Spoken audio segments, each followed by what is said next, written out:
Yeah, the goal of this panel, because I explained many times before, we're not going to have a true movement for the proletariat, a true movement for the workers.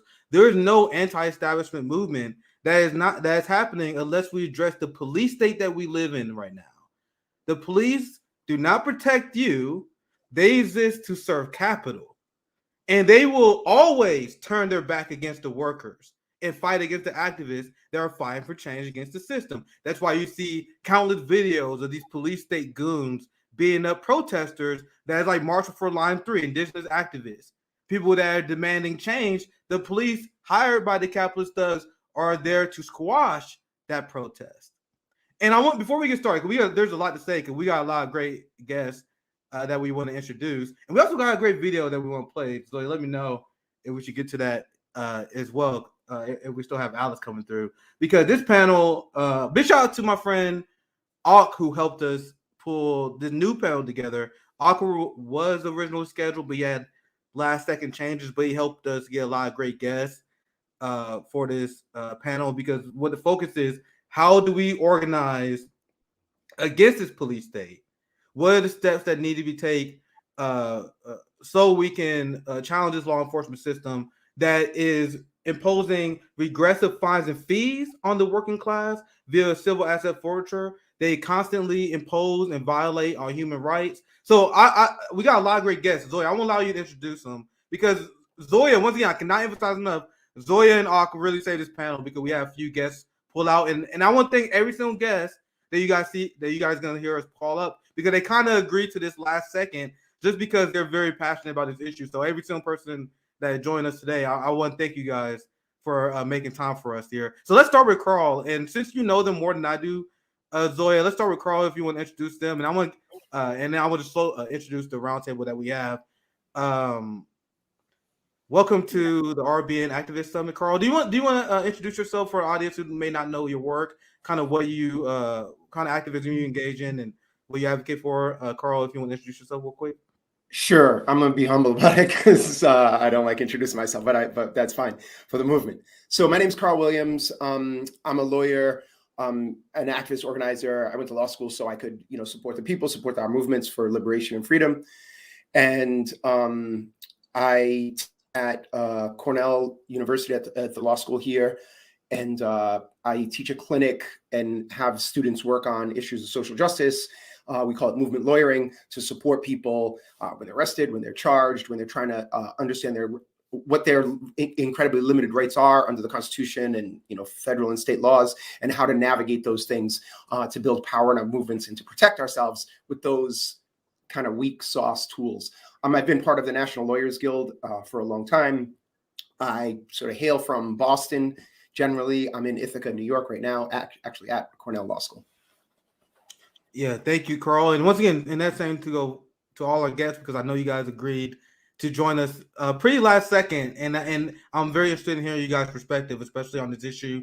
This is an issue that we focus on a lot. Our next guest that we're bringing on is Alan Detlef. Hopefully, I'm saying that correct, sir. Thank you for joining us. In the same, just because this is an introduction for you guys, if you want to introduce yourself, don't have to be too long, very brief, and how you got into this, interested in this topic and the kind of work that you do. Yeah, absolutely. My name's Alan Detlef. I'm Dean of the Graduate College of Social Work at the University of Houston and a 10 Demands endorser. And I'm also the co-founder of the Upend movement, which is a movement that seeks to abolish the child welfare system or the foster care system. And I really appreciate the invitation to be here, because I think it's important to point out that the police state includes Child Protective Services. Absolutely. Disproportionately surveils, separates, punishes Black children and families, and has been doing that since its origins. Child Protective Services separates over 250,000 children from their parents every year, and it goes largely unrecognized. Wow. So the Upend movement seeks to abolish the Child Protective Service system, but also frame it in this larger abolition movement. I definitely had to pick your brain on that topic as we continue this conversation, because that's such an important detail that a lot of people miss out in terms of the role that the police state plays. And I know people that have been through horror stories because of that. So I'm looking forward to hearing from you on that. I want to get to our next guest as well. Thank you for joining us, Edwin Lindo. Thank you for joining us pretty last notice as well. Do you mind giving yourself a quick introduction so audience know who you are and the kind of work you engage in and why you're passionate about this issue? Yeah, I appreciate that. Can y'all hear me all right? Yeah, I can hear you. Thank you. Great. Yeah, so this has kind of been my life's work. I grew up in the inner city in San Francisco in the Mission District, and a lot of the organizing that you get laid on as a child, trying to see how you fight against oppressive regimes and structures of just survival. I was lucky enough to end up going to law school, so I also went to law school at the University of Washington. Currently, I'm an assistant dean at the School of Medicine, where I teach critical race theory, health justice, and trying to teach doctors and trainees how we need to stop killing Black and brown bodies that enter into our healthcare system. But how that relates to the carceral penal police system is that my organizing was around the police terror that took place in San Francisco, and a lot of organizing again in the inner city, and ended up doing an 18-day hunger strike to get the police chief fired about 7 years ago. He eventually was fired, but it showed that when you organize and bring community together, some pretty amazing things can happen. Absolutely. Well said, Edwin. I want to bring in our last guest, Tiffany Flowers. I appreciate you making time to join us. So for people who are not familiar with your work and who you are, do you want to give a brief introduction and why you got into the passionately into this topic? Sure. Thanks for having me. My name is Tiffany Flowers. I use she, her pronouns. I don't know. I've been an organizer for a long time. I organized in labor for almost 20 years and then made the switch over to the nonprofit space. I currently run a campaign called The Frontline, which is a joint venture between the Working Families Party and the Movement for Black Lives, Electoral Justice Project, The Rising Majority, and United We Dream. I'm also one of the authors of the Breathe Act. And so when I met Awkward and was able to talk to him about the 10 demands and our common belief system, and then, ask you to be part of this conversation. I just wanted to come share my thoughts and learn from other experts and leaders. Yeah, thank you, Tiffany. And as you guys know, my co-host, my great friend Zoya's Life helped co-found 10 Demands with us, which I'm glad. I appreciate all you guys for endorsing that, because policing always been an issue. Obviously, as a Black man growing up in this police state, something that always impacted me. And then when I met with Zoya and Ak, I was able to put my anger into practice, into real theory, and able to express the problems that we all see in real time. So I want to pass it to Zoya, just in case people who are not 100% aware. I want to, for you to give your background, the background behind 10 Demands and the goal and the ideology that we have when we form that group. And then I'm going to open up to the panel for some criminal justice discussion. But Zoya, you have anything you want to add? Yes, I've been an activist for decades now. I entered originally through the environmentalism space, and then just kept going through the ranks towards marijuana legalization in California, and really got to know our political process and our injustice system, and just had to evolve my approach as we moved along, and followed all of the guidelines that we were told to, and hit roadblocks and weren't able to implement the things that made sense on paper, policies that had majority support from voters. We were able to make some gains because marijuana is now legalized in California, and we are pushing for nationwide legalization. But also we realized that community organizing is really what needs to happen on a local level, and we need to help each other and ourselves. And that's why it's so important. And I'm so happy that we're all here to join the second annual General Strike Summit, the Activist Edition, to share our thoughts on our activism and resources, and let people know how they can get involved locally in their communities, because this is something we need to build up from the grassroots, from the ground up. And I'm so happy that all of you guys are here to share your valuable knowledge and insights. Yeah, and once again, I cannot emphasize enough. I appreciate you guys for joining us very last second. And big shout out to Ak, my friend Awkward, for helping put this together. And this is something I want to bounce off your guys' head, because this is the Activist Summit. So we're talking about ideas that we can put in action. When I look at politics right now, especially American politics, I see two major political parties that agree a lot on a lot of important issues. For example, policing. You have the Democrats right now competing against Republicans saying, "Oh, we want to fund the police more. We're the party of the police." Then you have the Republicans saying they're the party of the police. So my personal belief is that we have to, if we're serious about changing the carceral state that we live in right now, we got to disengage from the two-party system and focus on building a third-party coalition and outside working class coalition to challenge the prison industrial complex system, whether that be through direct activism. You've seen people who support defund police, 10 demands, and many different abolitionist groups. So I'm gonna go around the panel. We can kind of keep it open as well. I'll call on people if needed, so we can kind of bounce ideas off each other. But I'm gonna start with the first person we introduced with, Carl. What do you think is the best route for people who are serious for a reform change in the police state? Like, do you think people should be asking for defund? Like, what do you think the proper route that activists should be taking right now? If you want to take that topic on broadly, and we can bounce some ideas off each other.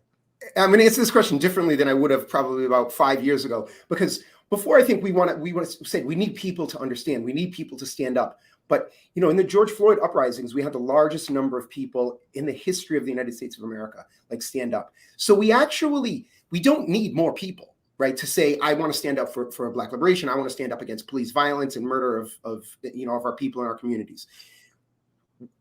What I think we need is for those people to understand their own power, for us to understand our own power. Because I think if you talk to a lot of those people, I do talk to a lot of those people, people they say like, well, it would be good if police weren't allowed to choke us to death.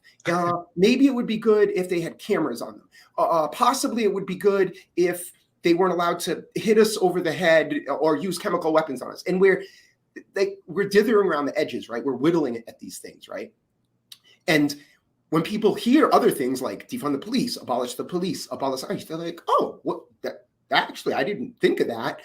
I'm a little bit afraid of you saying it because it sounds too much of a large solution. But I think one of the things is in our hearts, in our minds, with our people, in our organizing, we have to make people believe that dramatic change for good is possible. Like to liberate people is possible. I really think that that's a core piece of, we're afraid of our own power, right? We don't actually need more power. We just need to effectuate the power that we have, right? And, if people and I don't mean to, this isn't me decrying, those protests and the organizing that's happened. It's me saying we need to take that to another level, right? And I think I'll just say we as lawyers and educators, I think can encourage people of that because it's in our histories, right? It's in the history of Black people. And this I always compare it to chattel slavery, right? People say, well, we can't do that. Capitalism is too big, right? The police are too big. Their budgets are too big.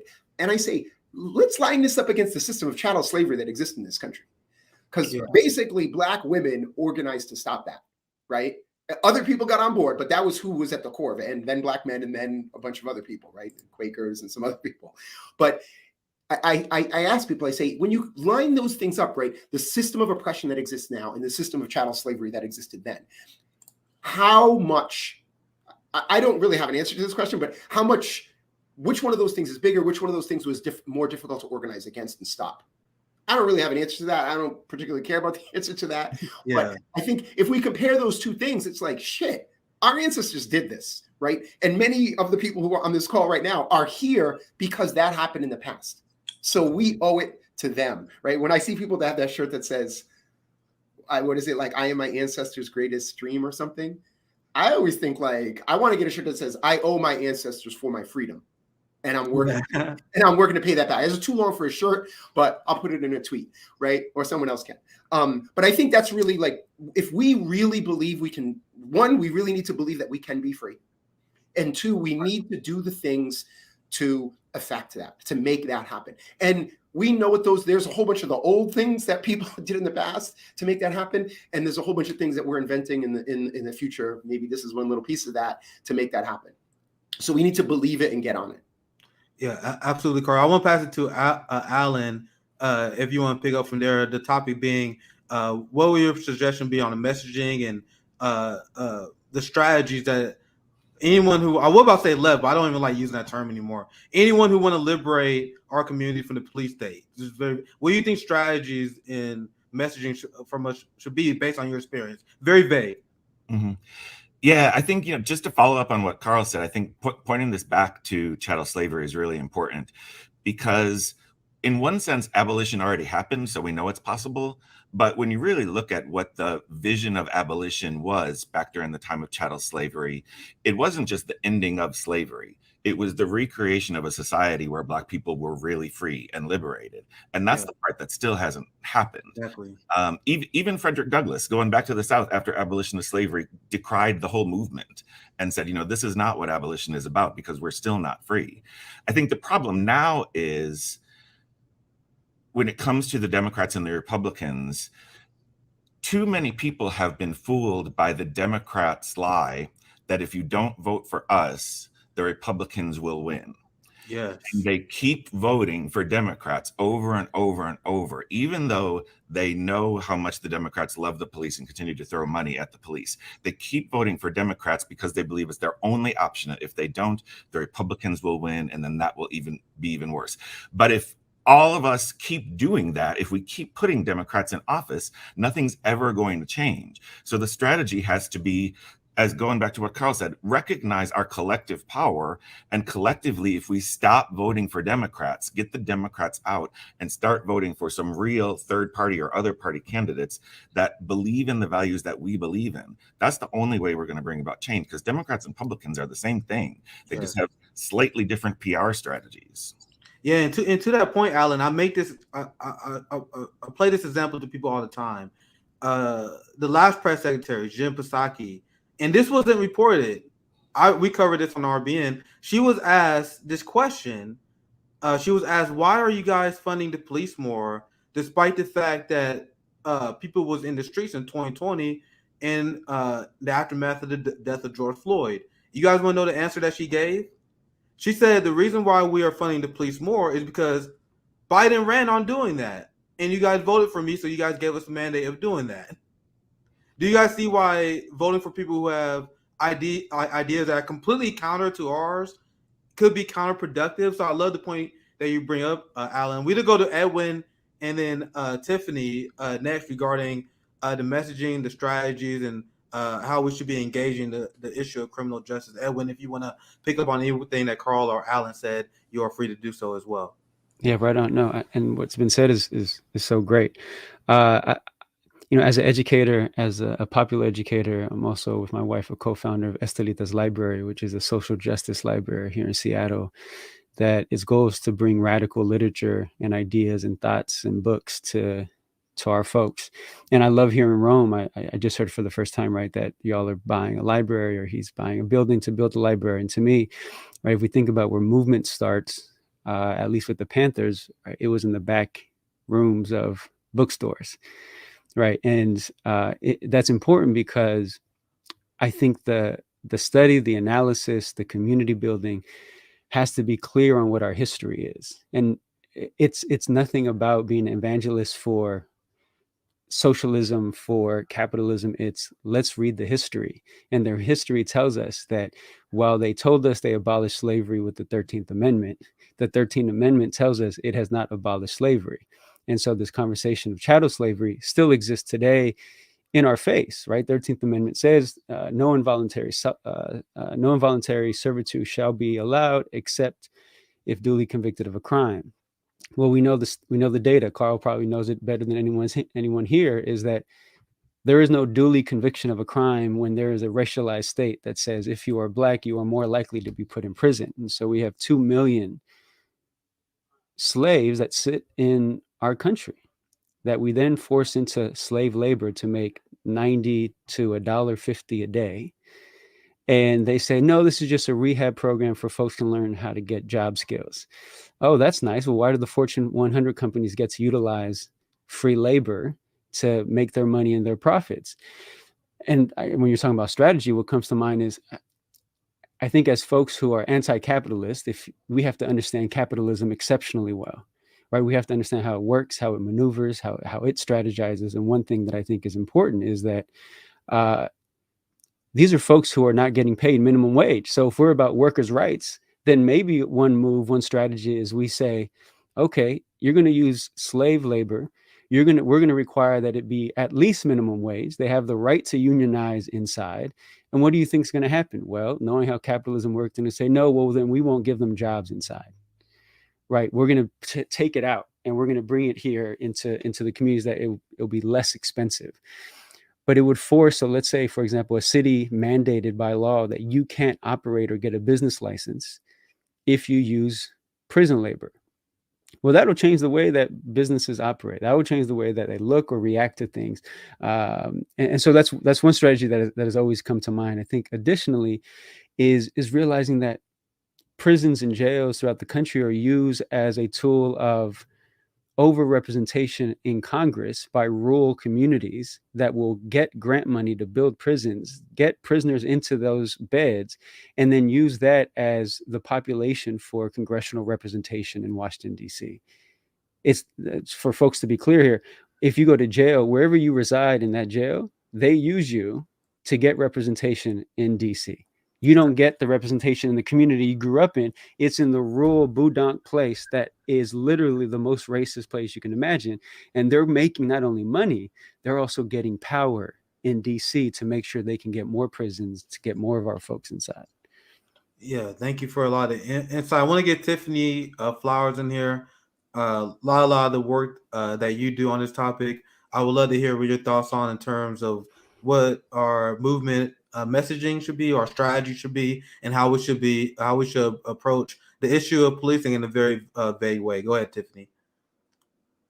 Thanks. Yeah, I would going back to what Carl was actually talking about in terms of I think really baseline education, and accessibility, I think, is also a huge issue in terms of power building, right? Helping folks understand our power lies in very, very baseline and incremental ways. I think one of our strategies should be to, and it's such a cliche to say it, but it's really about meeting people where they are and understanding how much we already do to keep our own community safe, how much work we already do to naturally interrupt violence and keep people safe, right? We actually keep us safe. And so one of the things I had talked to when I spoke to Aquas about, one of my favorite exercises about abolition in community spaces when people are just starting to really grapple with this concept, is to have people close their eyes and imagine what is the most beautiful day, a really beautiful day in their community. What is it like? And oftentimes people will lift up, laughing children and food sharing and cookouts and block parties and all of these beautiful, happy things. And they never, ever, ever bring up police. They never ever bring up, handcuffs. They never bring up mace. They never bring up tanks. They never bring up all the things, the features of the police state. And so I think helping people understand when we talk about abolition, when we talk about changing paradigm shifts and big, big changes from what people are used to, I think it's incumbent upon us, the organizers, the leaders, the people that are engaging this conversation, that are leading and pushing this fight, to make it very, very accessible and make people understand and have a true vision for what that could look like, as opposed to like policy jargon and some of the fear mongering, doing the work of the other side, but actually really, really making it plain how life could look, what our lives and communities would be like, what opportunities that would create for freedom, and helping people really, really, really grapple with that vision. Yeah, thank you, Tiffany. Now I'm gonna pass it to my host, Zoya. Anything you want to add to that regarding what our messaging should be and our strategy should be in terms of engaging our police? Anything you want to add before I move on to the next part? Yes. So just to touch on what everyone was saying, absolutely, we have to meet people where they're at. I strongly agree with that. And I'm not so concerned where people are right now, because our system indoctrinates people with propaganda and through many ways to support the police. It's a fear-based system where people think that police are the only things that are protecting them. But in reality, when we look at statistical data, we know that police only solve 2% of crime. And the people that are being held in jail, 75% of them are pre-trial and have never been convicted of a crime. So we have criminalized poverty in this country, simply keeping people behind bars that couldn't afford bail. We know the racial disparities in policing. So when we talk about defunding the police, we're looking at city budgets and acknowledging that over 50% of funds go to policing who actually don't prevent crime. And we're ignoring funding policies that we know stop crime by funding education, job opportunities, healthcare, housing, things that actually prevent people by meeting their needs from going towards performing anything that's criminal. Also, 1 in 5 people incarcerated are incarcerated for drugs because our drug policies serve the carceral state. So when we talk about defunding the police, we talk about funding community. That's really what it is. We talk about reallocating resources to where the community needs are. And that's what I want people to really understand about abolition. And I'm very proud of what we put together at 10 Demands, which is a road towards abolition. And we go step by step addressing structural problems and how we can practically change them. And as you see here, as you see, in our 10 demands, demand number 1 is defund the police and reallocate resources to impact the community. Now I'm gonna go the other way. I'm gonna go backwards this time. So I'm gonna call on Tiffany first. I debated our friend of the show, Garland Nixon, who's very passionate about criminal justice reform as well. But there are a lot of discussions about the term defund and the slogan defund. And what I've seen from the mainstream media is attempts to demonize and scare people away from using this. And my personal belief, I think it's important for us to engage the fiscal conversation when it comes to policing, because when you look at military budgets, our policing will be the 3rd highest military budget in the world. We spend more on our policing than other countries do on the military. The NYPD spends 3 times more on their policing than the DPRK spends on their military. You know, the country that they demonize as being militaristic, one city spends more than their entire military. So I want to pass this question around to the panel, because the media has been doing their best to not only demonize the movement, but demonize abolition, defund. And I don't. And if you guys disagree, feel free to speak plainly about it. But what do you guys think about this whole debate about slogan, messaging? Tiffany, do you want to take that on? Now we go pretty much the exact opposite order this time. Sure. I mean, I think I'm going to give much of the same answer in terms of meeting people where they are. Law and order, the implications of the media using defund as a weaponizing defund is none of it is new. Everything that we've done in our tradition of our Black liberation struggle and general liberation struggle work is always demonized. So I'm not surprised, but I do think, again, it's incumbent upon us to really, really, really help. I always think about my little cousins, the people in my neighborhood, right? If they don't understand what defund actually means, then we're not doing our work and we're leaving people behind. And so really what we have to do is say, when we say defund the police, we're actually talking about the fact of, if your brother, if your sister, if your community member is in crisis, and we can clearly see that something is going wrong with our good neighbor, and we want to see them get help, and we don't want to witness violence, we don't want to put their life in further danger by calling 911, wouldn't it be nice if there was a number that you could call and that somebody would meet them with compassion and somebody would meet them with care and really try to help this person figure out what's the best thing to do to get help? If your child is in a school with dilapidated walls and asbestos problems and inadequate books and teachers and supplies, wouldn't it be nice to know that the people who are walking the halls with guns aren't there anymore, because that money has been put into making sure your child has as lovely a facility as any other child in any well-funded community across America? And so again, it's really about making things very plain, taking the time. My good friend Jessica Bird always talks about, when we are talking about our dreams, we can't miss a step. And I think that's so important for us to understand that, like, we may have intellectual understanding, we may have policy jargon, we may have facts and figures and numbers and all of the things that make our argument right to us, right? But if my grandma, my aunties, and your uncles and cousins and young adults in your family don't understand that defund actually only means, again, funding war on our communities and taking that money to actually support healthy, vibrant, well-fed, well-educated, safe communities, that's all that means. And that when people hear us say defund the police, and they're very clear on what we mean, that it's actually a war on our community and keeping us left behind.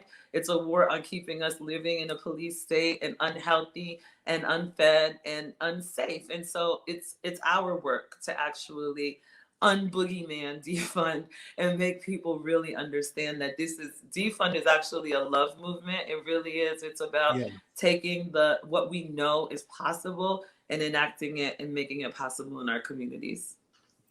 Very well said, Tiffany. I want to go to Edwin, and then we go Alan next. What are your thoughts on the demonization of the defund movement, the slogan, and what are your general thoughts on that, Edwin? Yeah, I mean, it's expected, really. The truth is that when, and some of the folks on the panel were saying this, is we have to imagine a future that we've never lived in. And that's a scary thing to do. That's actually the most difficult work, is that this freedom, the liberation is something we haven't felt. And it can be terrifying to a lot of folks. And you say defund the police, but I've been told my entire life, but they're the ones who protect me. And Zoya brought up the stats, right? It's how do you protect me when the thing already happened and you show up as a detective now? You didn't stop the crime. You're a detective. So why are you called a police officer? What are you actually doing? And then two, it's then saying, if you're supposed to stop crime from happening, additionally, we also have recidivism rates of 75%. So that means our prisons aren't supposedly working according to how they say it's supposed to work. And that's why being an abolitionist, it actually only makes sense, because we're like, we're giving money to folks that come out of taxes to literally terrorize us. And so when we say, and I've heard some folks say, not only do we defund, we want a refund. You've sold us a fake ticket that you were supposed to protect us, and you haven't done it.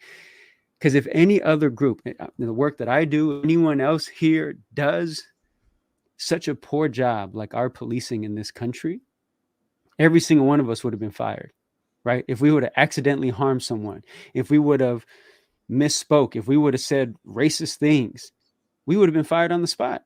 These folks not only not get fired, they have police unions that make sure they have money in the bank to protect them with the quote unquote best lawyers in the country.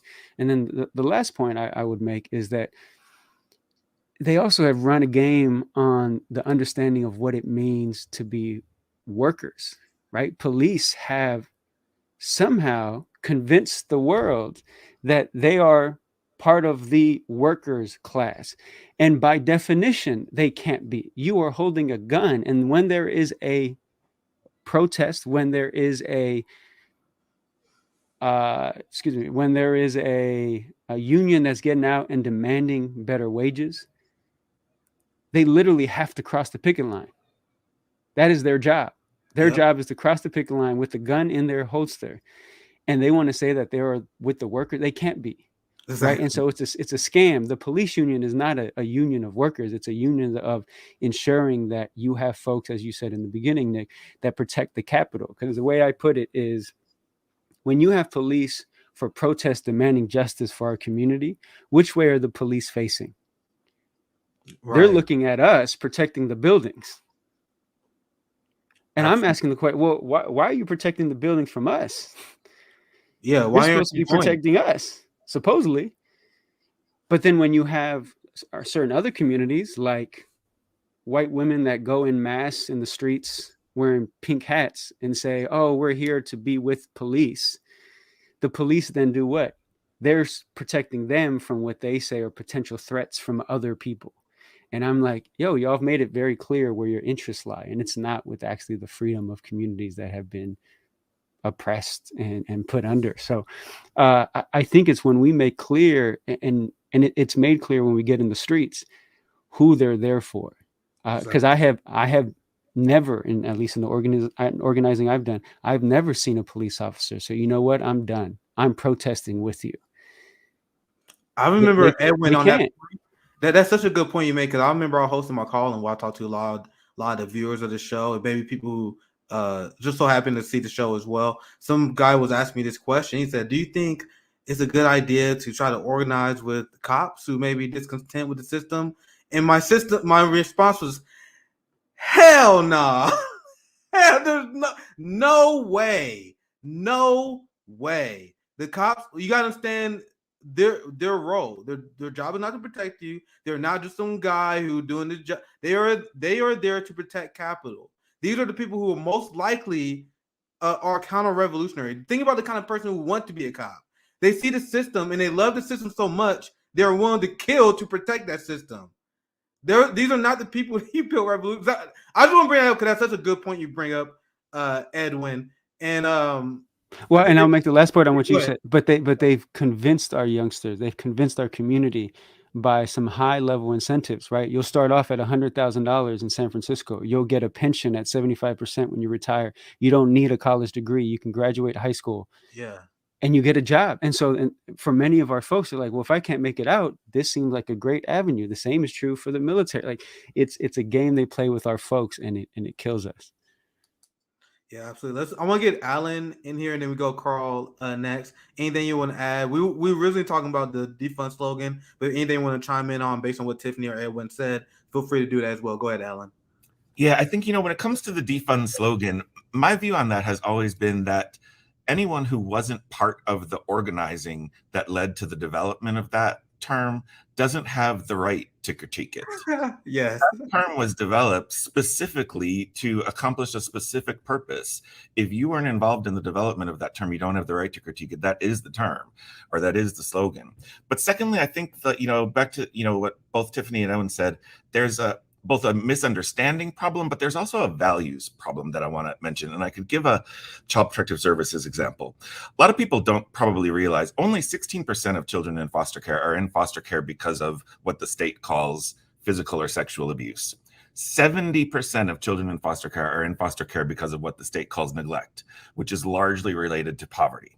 So what we do in this country, we take children away from their parents because they're poor, for poverty, and then we put them in a home with a stranger, and then we pay that stranger money to take care of someone else's child when all that child's parent needs is money. In Texas, we give foster parents $900 a month to take care of someone else's child. What if we just gave that $900 a month to the mom who's struggling to meet their child's need? We wouldn't need foster care. But that's where the misunderstanding is of what defund is about. But there's also a values issue. We're okay using our tax dollars to give $900 to a foster parent, but we're not okay giving that $900 to a poor mother who needs it because of all of the things that we've been constructed to believe about poor mothers, and particularly poor Black mothers. When I say that, often in other sessions, people will say, well, if we give it to the mom, how do you know she's not going to spend it on drugs? That's what people believe about mothers in society. How do you know the foster parent's not going to spend it on drugs? We don't, but we're okay. We have a values-related problem that we're not willing to use the resources that we have to help people in poverty. Instead, we punish them. So there's a values-related problem in this country. Yeah, that's a great answer. I'm gonna go to Carl here next. You can chime in on and respond to what anyone said, or you also can respond to the main question about the demonization of defund. Do you agree? Do you disagree with that? What are your general thoughts on that and what the messaging should be, Carl? Sorry, I was muted. Thanks a lot, Nick. And I was going to add to a little piece of what Alan just said. So we create this system in the United States and take children away by it. And I've seen that in criminal cases that I've defended before. People are like, I don't care. I've had mothers say to me, I don't care about my criminal case. I don't care if I go to jail. They took my kid away. That's the only important. And I'm standing there as a criminal defense attorney. I'm like, well, I represent you on a criminal case. And they're like, it's my children. Right. When I had a case, I wasn't representing on the taking the children away, but one of the things that they said on the list was the person didn't have headboards on their bed. I didn't even know that was listed. I mean, that wasn't the single reason, but that was one of the reasons they were saying, like, these children are living in poverty and they're not getting the things that they need. I didn't know a headboard on your bed was that important.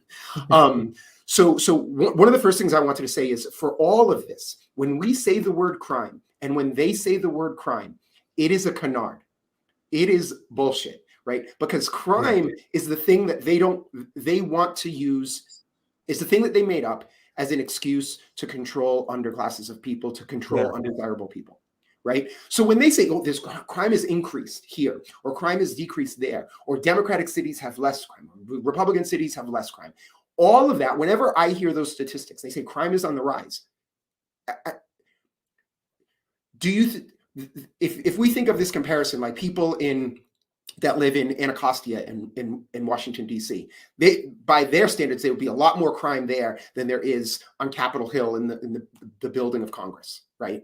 And all of us would laugh. They would be like, of course. I mean, they're committing war crimes, right? They're doing massive things. But those in the FBI, standardized crime statistics, all of those things don't exist, right? All the crimes of the Trump family, or I'll say of the Biden family, or of foreign policy of the United States, right? Those things, by definition, are not crimes. Right? Yes. They're not crimes. So we're saying, like, well, how would we reduce, when people say, well, what would you do without the police? What would you do about crime?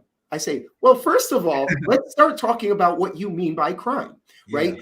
Because if someone is shoplifting from a store food, right? The first case where I went to law school at the University of Wisconsin, and I was I worked in a clinical program. That means you're a little law student and you're going to get your first case. My first case was a mother and a father who shoplifted food. Oh no, she wrote a bad check to buy food at a 24-hour grocery store. And it was in the middle of the night. They went in there because it was snowing, and she had an infant child, and they were homeless on the street. And she wrote a check for food. I even now, this is still like 15, 16 years ago, it gives me chills, because if you're that mother or you're that father and you have a checkbook, right, and you're standing outside and it is literally snowing, right? If you go into the supermarket, I'd be like, that's a good parent. That's what you should do. If you have a checkbook and you say, my kid is hungry, and also I'm hungry, and you write that check, I'd be like, well, but that's a crime. That's definitely a crime. And I don't know what happened later, but it's not an unlikely scenario that someone at some point, because she was charged with 3 different felonies, forgery, uttering, and stealing by scheme, because she gave a check, right? Signing the check, giving the check, and getting the stuff. All of those things are crimes. So I think what we need to do is challenge our understandings of a lot of these things, right? When the FBI or you see someone's crime statistics, tell someone, say, look, this is what they are telling you. And I really think the abolition that we talk about now, and the abolition that our ancestors talked about then, is an extension of the same abolition, right? So it's like Sojourner Truth and Harriet Tubman and Frederick Douglass, and the work that those people did is the same work that we're trying to do now, right? Because it's no coincidence that it's the great, great, great, great, great grandchildren in many cases of those same people who are in chains, who are now in similar chains, or they're in electronic monitoring devices. But I had a long conversation with an aunt of mine. Shout out to my aunt, who will name this right now if she's watching, about defund, and was very upset. She said, we shouldn't say defund. But I actually think this tells us the reason the president of the United States is saying defund is because we put a bug in their ear, because it's something that freaks them out. It's like we said, oh, here's the linchpin that's holding your whole thing together: the police, the policing system, and the military and our foreign policy system in this country. Those are the foot soldiers for internalized oppression and externalized imperialism. And we're like, boop, and we push that button, and they lost their minds. They're like, please stop saying that. If you look at the Democratic tacticians, the people who really, for the Democratic Party, the people who really decide what things are going to happen, those people despise the word. And that is a compliment.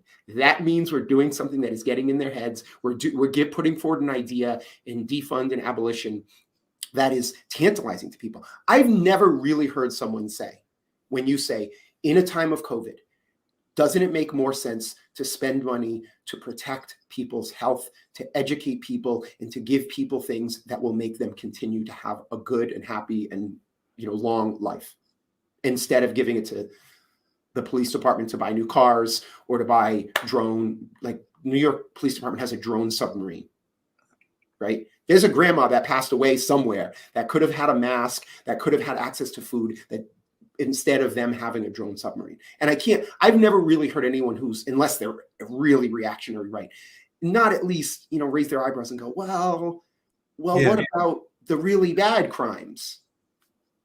Yeah, and I actually want to kind of open this up for discussion. If you guys unmute your mic, I'll just call on you guys to make it order.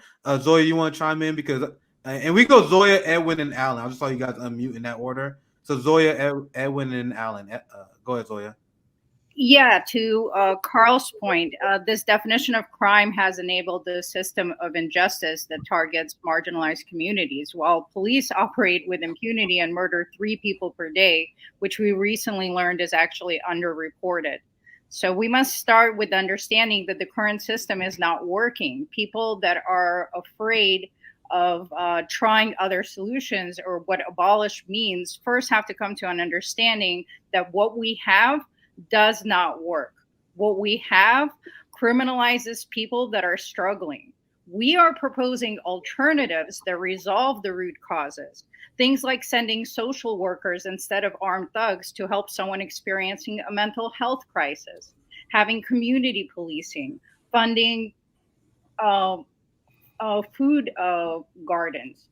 We are talking about actually investing in people, which, by the way, to incarcerate people is so expensive that it would cost us less to send them to college and give them an education and provide them a path forward to a future rather than keeping them behind bars. And just for some statistics, the US locks up more people per capita than any other nation at the staggering rate of 573 per 100,000 residents.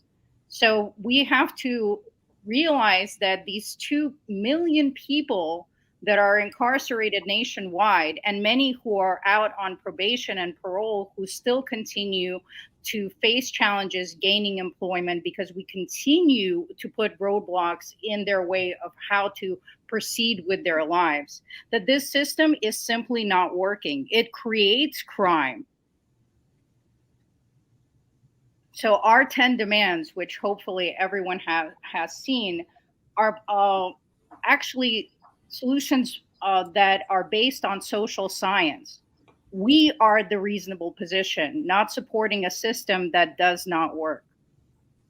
And to that point, I thought we could end by asking everyone, besides whatever they want to discuss, how people can get involved right now in whatever particular causes you're involved in, whatever you're doing in your lives, because this is an activist summit.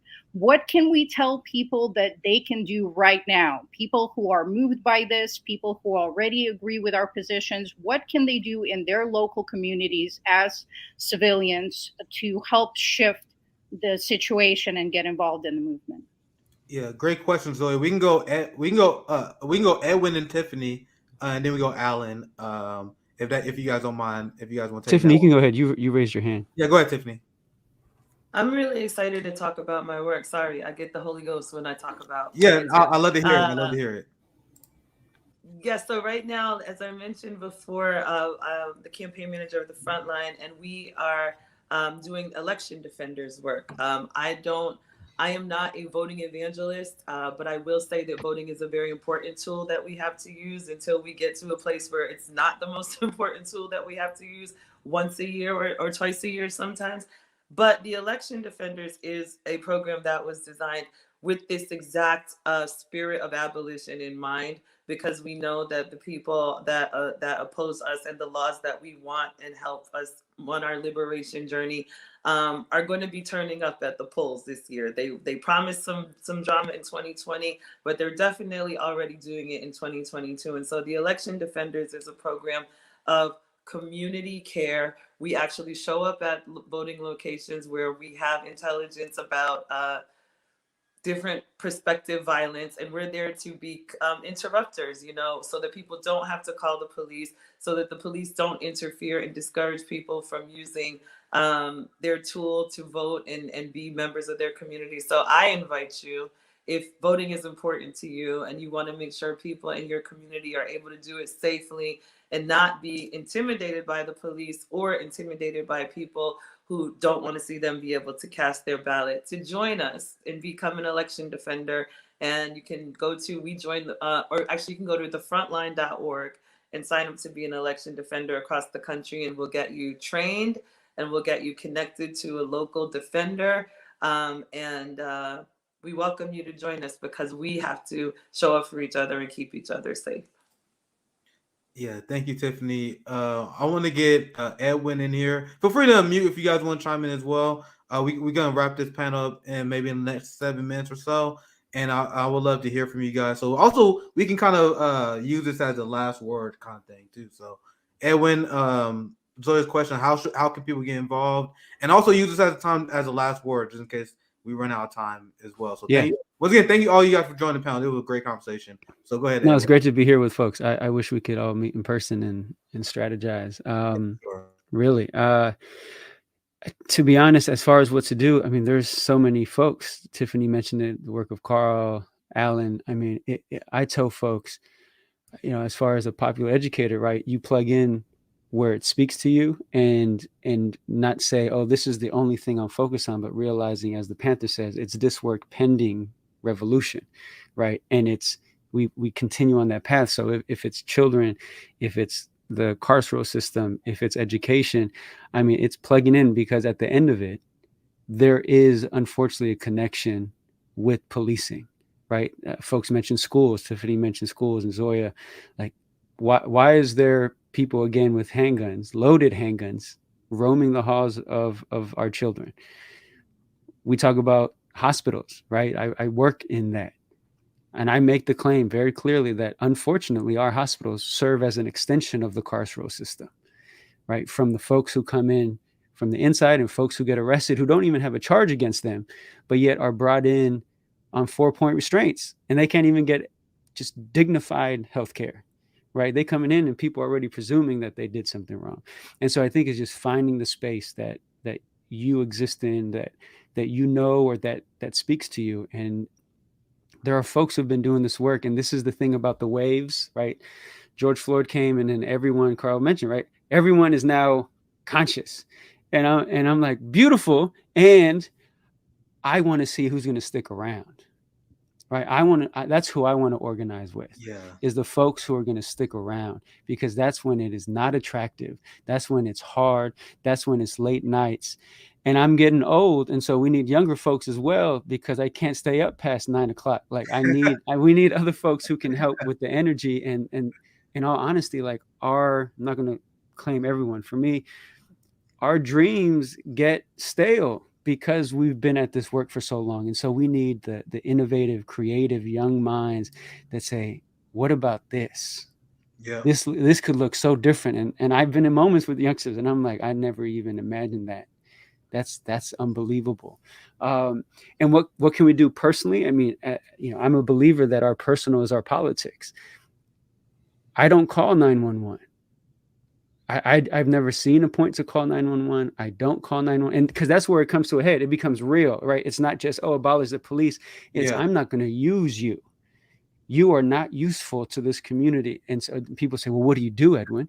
Well, someone broke into our house. My niece was here. And I said, okay, we got a situation. And folks are like, you got to call the police. And I'm like, for them to do what? What are they going to do? Right. And look at, wildly enough, that individual who was high on crystal meth came back to our house and was sitting in our front lawn. And I went out to him. I was like, yo, what you doing, man? And he's like, I did something wrong.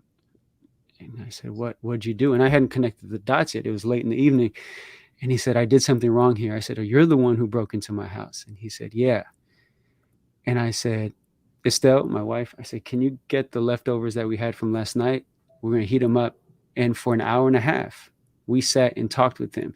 And he was, granted, he was high, but he was also like, I kind of want to leave now because I'm scared, because you're feeding the person who broke into your house. And I said, no, I'm doing this because I want you to know that this love is so unconditional that even when you think you violated us, I'm going to make you have to earn the love that you haven't gotten. And he didn't know what at some point he was like, just call the police on me. I don't want to stay here anymore. And I'm like, no, I'm not going to call it. Because the truth is that actually is the easy way out, right? The easy way out is that we institutionalize people. The hard work is when we say, I'm going to love you even when it hurts you. And I come from the streets. So folks were like, but Ed, now he knows where he lives. He knows your family. And I said, no, he also knows that there's an ultimate respect. And in the streets, you don't violate the community that you respect. And nothing has ever happened since then. But I want us to imagine what a different engagement with our community looks like, even when we get hurt in it. And it doesn't look like what it does today. Yeah, that was very profound. And each one of you guys on this panel, I could have an extended hour conversation alone with. And there's so much I want to get to. I appreciate all you guys' time, especially considering how last second that we threw this panel together. I want to get Alan and then Carl in here for last words as well.